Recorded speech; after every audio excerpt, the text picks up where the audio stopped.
I'm Ann Harrigan, and this is my sneak peek into the last movement of Beethoven's 7th Symphony. Unlike the second movement and the third movement, which has different contrasted tempi, the first movement starts like a shot, with an exclamation, almost like telling the audience to be quiet and listen. It starts and it stops. It starts and it stops. And then once it starts again, it does not stop until the very last measure.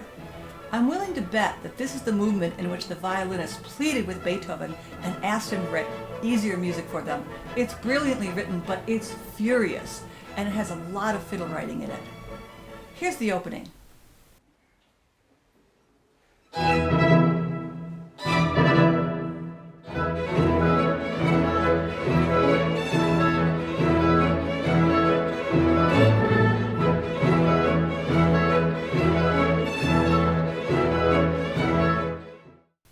Once the orchestra gets going, Beethoven finally lets the horns and the trumpets let loose. It's a great celebration of life, and one of the reasons why I think this is such a fantastic piece for these times, and to remember how beautiful and how joyous music can be.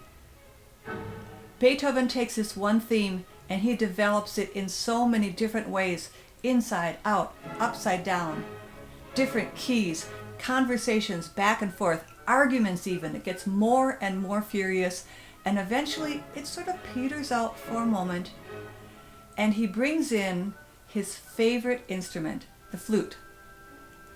Now, why do I say the flute is Beethoven's favorite instrument when he wrote so much for the violins? Well, if you know, Beethoven wrote only one opera, Fidelio, and the theme for his heroine, Leonora, is always in the flute. He often uses the flute or the oboe to characterize his most beautiful and tender moments. Listen to the flute here as it starts to bring back the recap of the last movement.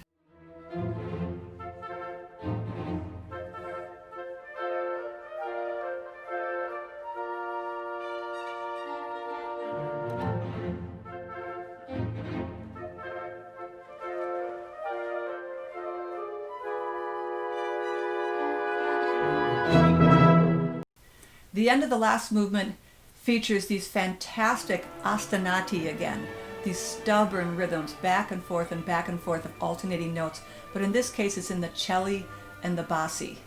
It just seems like they're stuck in this note back and forth as the orchestra gets more and more excited. The violins and the violas are passing back these rhythms over and over again, more and more feverishly, and the cellos and basses are just laying down this ostinato. Eventually it breaks loose into this fantastic melasma of chaos almost.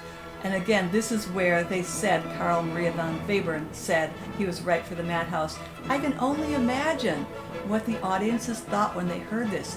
It's furious, it's crazy, it's marvelous. I hope you've enjoyed the sneak peek into the last movement of Beethoven's 7th Symphony and the previous movements. More information is online, and we look forward to seeing you soon.